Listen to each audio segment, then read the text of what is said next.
Hare Krishna. So this is the very first topic in the series of topics that we will be discussing in the coming sessions. Looking at the title of this presentation, Understanding the Difference Between Human Beings and Animals, you may feel what is there to understand. We already know the difference. But trust me, after listening to this presentation, you will definitely learn something new, something that you did not know already. So the reason why we are discussing this topic is because we have a human form of life, and this is very rare and this is very, very special. There is a very special and specific purpose, and if we want to call ourselves human beings, truly human beings, then it is our duty to understand what that purpose is, and that is what I'm going to explain today in this presentation. So the agenda of this presentation is that we will be discussing two things. One, we will be discussing the similarities between us and animals. What are the things that are common between us and animals? And two, what is it that differentiates us from all other species of life? And that is where the most important point of this presentation will be. Now, if I ask you, tell me some similarities between human beings and animals, you will be able to come up with many. Like, we have eyes, we can see, animals can also see, we can walk, we have legs, we eat, animals also eat. So many things, there are so many similarities. But what I'm going to discuss today is discussing the similarities and differences from the perspective of scriptures. So there is one particular verse which is a very important verse, and it very succinctly describes the similarities and differences. That verse is from Hitopdesh. Ahara nidra bhay maithunam cha samanyametat pashubhe naranam dharmo hitesham adhiko vishesho dharmena hina pashubhi samana. Hitopdesh 25. Now in this verse, the first two lines, this one, Ahara nidra bhay maithunam cha samanyametat pashubhi naranam, describes the similarities between us and animals. And the next two describes the differences. So for now, we'll just focus on these two. Don't worry if you don't understand Sanskrit. I'm going to explain word by word what this means.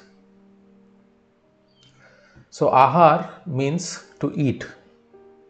Nidra means to sleep. Bhaya means to fear or to defend ourselves. And maithunam means to have sex or procreate. Samanya means same or common.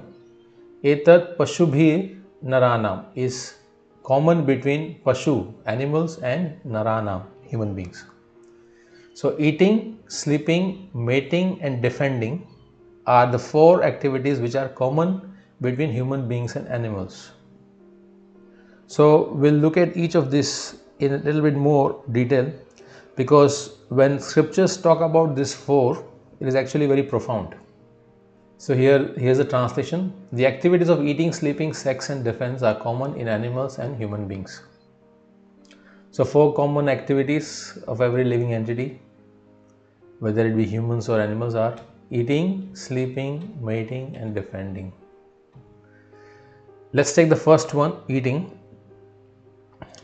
Animals eat from the ground, garbage piles, or whatever it is found on the naturally, and human beings eat in 5-star hotels, restaurants, with nice plates, spoons, tables, chairs, so many different elaborate arrangements.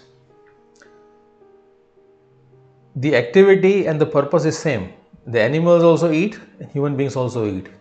The difference is in the level of sophistication. Human beings, when they have to eat, they make very elaborate arrangements. So that's why we find so many different types of cuisines. We find fast food stalls, packaging industry, manufacturing units, factories, transportation industry, to transport packaged food from one place to another, and so many different departments, and a very elaborate arrangement for eating. But animals do it very simply. The difference is only in the level of sophistication. Then there is sleeping. Animals sleep on the road or wherever it finds some place, and human beings sleep in their nicely air conditioned bedrooms on a blanket, on a mattress with blankets, pillows, and so on. Once I went to a mattress shop and I saw the different varieties of mattresses they were selling. It's very amazing how, just for the purpose of sleeping, there is such an elaborate arrangement, as if we realize where we are sleeping, when we are asleep. So, but there is an elaborate arrangement. So again, the activity and the purpose is same, to sleep, but humans do it very, very sophisticatedly. Next is mating. Animals also have sex and they beget children, and so do human beings. Again, the activity and the purpose is same, but the way human beings do it is very, very elaborate, very, very sophisticated. We have billion-dollar beauty and cosmetic industry, there is fashion industry, textile industry, places of male and female courtships, nightclubs, bars, cinemas, and so on and so on. The level of sophistication is different, but the activity and the purpose is same. Then defending. When it comes to defending, animals have their own natural teeth, claws, jaws by which they protect themselves. But human beings have manufactured AK-47, nuclear bombs, atom bombs, missiles, and so many different ways of defending. Defense is one of the most expensive affair of any country. Government has to set aside special budgets to cover the cost of defending its country from others. The amount of money that goes into defense is just unbelievable. There are so many items that it is just difficult to list all of them. We have defense at the border level, state level, internal level, at a personal level. We have military, police, security guards. Then there are items related to defending, key locks, bank lockers, weapons, and then there is defense against diseases. We have hospitals, clinics, medicines, firefighters. We have protective equipments, protective gloves, glasses, and so on and on and on. The amount of money that gets spent, it's unbelievable. But the purpose and the activity is same. So what about other activities? So once I was giving this presentation and somebody objected, I don't agree that all human activities fall in these 4 categories of eating, sleeping, mating, and defending, because there are many things we do which the animals don't do. For example, reading a book, going to gym, going to work, praying to God, etc. And I thought that this was a very thoughtful objection, because scriptures are not just talking about the activities per se, but they are also talking about the motivation, the driving force behind anything that a human being does, or a living entity does. It's not just referring to the activities. So let's look at the example, reading a book. The question to ask is, which book are you reading? If you are reading a book on recipe, then we know that reading a book falls in the category of eating. If you are reading a book which is about how to become more powerful, then that falls in the category of defense. Same is with going to gym. Some people go to gym because they want to stay healthy, and that will fall in the category of defense. They don't want to fall sick. Others may go to gym because they want to be in shape so that they can attract the members of opposite gender. If that is the purpose, then going to gym will fall in the category of mating. Going to work, this could be for any reasons of eating, sleeping, mating, and defending. praying to God. Now, this is interesting because praying to God is a spiritual activity. But if the purpose behind praying is one of, like for example, one could go to God and pray, "Oh God, please give me my daily bread," then that prayer falls in the category of eating. If somebody goes to God and says, "God, please protect me, please let me not fall sick, let me stay healthy," then that falls in the category of defense. Like this, if we deeply analyze all our activities, then we will see that it ultimately boils down to this four: eating, sleeping, mating, and defending. And that is why scriptures are saying that these four are common for all living entities, whether they are human beings or animals. In fact, if you look at all our scientific advancements and economic development, we can see that all these advancements have only been to fulfill the four primal necessities of life, which is eating, sleeping, mating, and defending. These are four necessities, bodily necessities of every living entity. But human beings have made elaborate arrangements when animals fulfill all these primal necessities without any sophisticated arrangements. And this is a very important point. Like if you look at the advancement human beings have made, we have built civilizations, we have developed cultures of all kinds, we have devised so many different languages, we have written all kinds of literatures, we have composed fine arts, we have inquired into metaphysics and advanced in science and technology. Today we fly around in aeroplanes, we move around in fancy cars, we work on computers, we communicate through internet, we have gone to outer space, we have gone to moon and are now preparing to go to Mars. But if you look at all this advancement, the question is, what is the purpose? Even if we go to moon or Mars, what are we going to do there? There also we will have to grow some plants because we want to eat. There also we will have to build a place to sleep. There also we will look for a partner for companionship. There also we will try to defend ourselves from other people. The purpose is going to be the same. The activities are going to be the same. Will there be any difference in what we do here than what we will do on moon or Mars? No, because these are basic necessities of life. So here is an image showing how an astronaut is growing some spinach on Mars, because you will need food. How will you survive on other planets? You cannot survive anywhere. Living entities cannot survive without this for fulfilling these basic needs. So when we analyze like this, we can really understand that although we think that we are very advanced, we are actually no better than animals, because all we are doing is eating, sleeping, mating, and defending, which the animals are also doing, but without any sophisticated, grandiose arrangements. So how are we better? In fact, animals are far better than humans in many ways.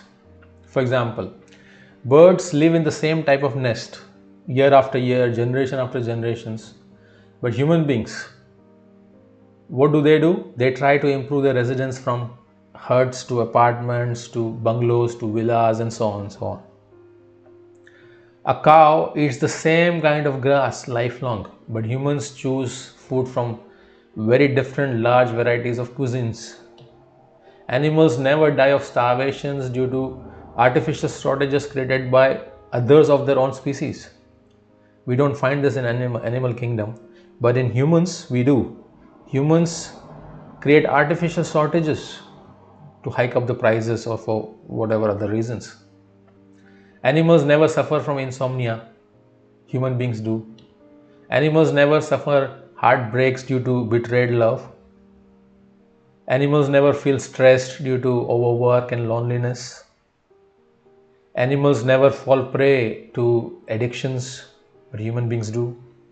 Animals do not use contraceptives. human beings do. Animals don't do abortions, and animals certainly never commit suicide. So when we look at all these different aspects of animal kingdom, we can see that they are far better. So animals are in many ways superior to us, as we have seen. But simply because we perform these four activities in a more sophisticated manner, we consider ourselves advanced. If all we are doing is eating, sleeping, mating, and defending, then the question to ask is, how are we truly better than animals? This brings us to the second part of that verse that I discussed earlier, where we will see how a human being is actually different and superior to animals. And this is the most important part of this presentation. You have to really understand this point. What does it say? धर्मो हि तेषाम अधिको विशेषो धर्मेन हीन पशुभि समान. Dharma means religion. Hi tesham adhiko vishesho. Adhiko vishesho means this is something special. Religion, performing religion is something special which only a human being can do. Animals cannot do. Animals cannot perform dharma. And then the last line says, dharmena hina pashubhi samana. But if a human being, dharmena hina, that means without dharma, without religion, pashubhi means animals, samana is same like pashu. So what this says is, religion is a very special prerogative of human beings. Following dharma is something very special that a human being can do, which animals cannot do. But if the human beings are not following dharma, then they are pashubhi samana. They are as good as animals. The human beings are considered superior only when they inquire about the absolute truth. Otherwise, they are considered as good as animals. So dharma begins with inquiry into the absolute truth. What is the absolute truth? In fact, this inquiry is known as Athato Brahma Jigyasa. This is the very first sutra of Vedanta Sutra. This inquiry into the absolute truth marks the beginning of human life. Without this, a human being, no matter how sophisticated he may be, he is simply doing eating, sleeping, mating, and defending, and therefore is no better than animals or is as good as animals. So human beings are special. They have been gifted with higher intelligence to ask higher questions. Very important point. Animals also have intelligence. It's not that animals are dumb. Animals also have intelligence. But animals' intelligence works only for eating, sleeping, mating, and defending. Their questions are only related to how to eat, how to sleep, how to mate, how to defend. That's all. But intelligence of human beings are far superior. And this superior intelligence is given for a purpose, and that purpose is to ask higher questions, questions which are related to life. Empowered by this advanced intelligence, a human being must inquire about the absolute truth. He should ask higher questions, important questions like, who am I? Where have I come from? What is the purpose of my life? Why do I have to die one day? Why do I have to get old? Why is there so much suffering? What have I done wrong that these things are being forced upon me? What is this material world? Why do bad things happen to good people? Is there God? Do I have any relationship with God? So these are the kind of questions which only a human being is able to ask. Animal at no stage of his life has the capability to ask this sort of questions. They will never ask these questions. I used to live in Dubai, in Middle East, and when I was growing up, we would see butcher shops. There were many butcher shops, where they would cut animals live in front of you to sell meat. So during Eid, there will be many during Eid, these butchers, they will bring many goats and they will tie them up and they will give them grass to eat. And on the day of the Eid, one by one, these goats will be taken inside and they will be butchered. They will be killed. Now, when the goats were taken one by one inside the room, the other goats, they did not understand that, oh, this goat has gone inside and is not going to come back. Next is my turn. Next, I am also going to be killed like the way the previous goat was killed. That goat is very happy eating his own grass. So that is animal mentality. That is animal intelligence. They just don't have the intelligence to understand higher truths of life. But human beings have the required intelligence. And if they don't use this intelligence for the purpose of solving the problems of life, then they are considered as good as animals. Human beings have the intelligence by which they can solve the real problems of life. What are the real problems of life? It is said in Bhagavad Gita, Janma Mrityu Jara Vyadhi, birth, death, old age and disease. These are the real problems of life. And only a human being, by the help of his intelligence, is able to bring about a permanent solution to these problems. Only a human being can do this. Animals cannot do it because they just don't have the intelligence. But if human being neglects this opportunity, this very rare opportunity, that's why it is said a human birth is so very special, it's so very rare, because the purpose of human life is to solve these real problems of life. And if it doesn't utilize this opportunity, then he will again be given a birth in an animal kingdom. So a human being who is simply busy in fulfilling the four primal necessities of life, eating, sleeping, mating and defending, is considered a Dvipada Pashu, a two-legged, sophisticated animal. That's all. He may be wearing suit, tie, very sophisticated, but is no better than a two-legged animal. So this is the most important point of this presentation, that we have to make use of the higher intelligence that we have for a higher purpose which the animals cannot do. In conclusion, I will like to show you all a video on this particular topic given by His Divine Grace A.C. Bhaktivedanta Swami Srila Prabhupada, who is the founder Acharya of International Society for Krishna Consciousness. This human form of life should be properly utilized, not simply engaged in sense gratification like cats and dogs. That is not very responsible life.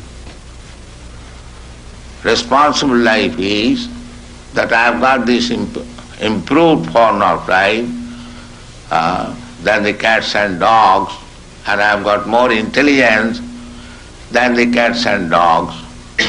If I simply utilize it for four bodily necessities of life. Four bodily necessities of life means we require some eating. The cats, dogs, human being, or High Court judge or anyone, they require some eating. They require sleeping, apartment. So that is, cats and dogs can sleep without apartment. But the sleeping required, that is fact. Eating required, that is fact. And sex life, that is also fact. And defense, that is also fact. But these things are common to the cats and dogs and man, human being. So what is the special feature of the human being? The special feature of the human being is that a human being can consider that I have got this nice American and Australian or Indian body, then what I am going to get next? What kind of body? That is utilized for human intelligence. A cat and dog cannot think like that. Therefore our business should be, now by the nature's way, I have come to this form of life, by evolutionary process. Now I have got good intelligence, how I shall utilize it? Thank you very much. So I hope this presentation was useful. I will see you in the next one. Hare Krishna.